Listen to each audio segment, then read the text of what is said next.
Hey guys, this is Miss Hudak coming to you tonight. We are going to first review powers of 10, which is what we talked about today in class. I just wanted to quick go over it so that when you're looking at your homework tonight, if you're doing a reference, you can come on here and check out the video. When we talked about powers of 10, we started out really simple today. We did 10 to the third power. We talked about taking your number, which is 1, and multiplying that by the number 1. So you'd have 1 as your base number, and then you had 3 to the third power, so you'd have 3 zeros. So instead of writing 10 times 10 times 10, we just took the number 1, moved it over, and made 3 zeros after it to give 1,000. We then moved into something a little bit more complicated, which was 8 times 10 to the third power. I told you guys to just keep 8. Look at your exponent, which was 3, and that's how many zeros you needed. So 8 with 3 zeros, which gives you 8,000. The last one was a little bit more difficult one. We did 3 5/10 times 10 to the fourth power. However, like I said, just keep your base number, which is 3 5/10, and bring it over. Then go ahead and add 4 zeros. So if we had 3 5/10, we added our 4 zeros. And then what you're going to have to do is you're going to have to bring over your decimal 4 times. 1, 2, 3, 4. And then you're going to add in your comma. So if you brought this number over, you'd have 1, 2, 3, 4, with your decimal being here, and you would get 350,000. Okay, so hopefully that'll help you tonight when you're looking at that math page. Let's go into what we're going to talk about tomorrow, which are multiplying decimals by 10, 100, and 1,000. So your essential question tonight, what is the rule for multiplying decimals by 10, 100, and 1,000? So this is the part where I want you to take notes. In your math notebook, go ahead and set your 2 columns up and write down your EQ. You might want to pause the video now. Okay, so let's start out with some examples. We have 4 23/100 times 1. Well, we know that when anything is times by 1, you get the same number. That's what kind of property is the identity property. It keeps its identity. That one was easy. The next one, 4 23/100 again, times by 10.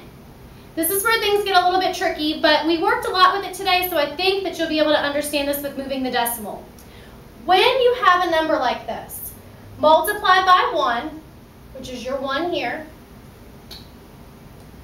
So 4 23/100 times 1, bring that over. You are then going to count how many zeros you have. So in this one we have 1 0. So that means that you're going to move the decimal to the right 1 time. So I have my decimals here. I'm going to move it to the right 1 time to give me 42 3/10. Now we're going to do a couple more, so don't get discouraged that you don't understand what's going on yet, or maybe you have some questions. If you have questions, go ahead and write those down inside your notebook so that we can go over them tomorrow. Now, we're multiplying the same number, 4 23/100, but this time we're multiplying by 100. So, if we count our zeros, we have 1, 2 zeros. For our decimal places here, we're going to move it over 1, 2 times to get 423. Down here, I've times it by 1,000. 4 23/100 times 1,000. I had 1, 2, 3 zeros. So I'm going to move that decimal over. 1, 2, 3 times. If you noticed, I had to add in a 0 because my decimal is going over here, which is fine. You can do that. So it gave me 4,230. I want you to try these problems here. 5 1/10 times 1, 5 1/10 times 10, and 5 1/10 times 100, 5 1/10 times 1,000. See if you can find a pattern in there, and if you do, go ahead on the right-hand side and tell me what kind of pattern you're seeing. And remember, you're moving the decimal over however many zeros you have. So in the first one, you don't have have any zeros, you're not going to move your decimal. In the second one, you have 1 0, so you need to move your decimal 1 time. And the third one, move your decimal 2 times. And in the last one, move your decimal 3 times. So go ahead and pause your video and work on these 4 problems. Here are your answers to your 4 problems you just worked on. The first one we said to keep it the same.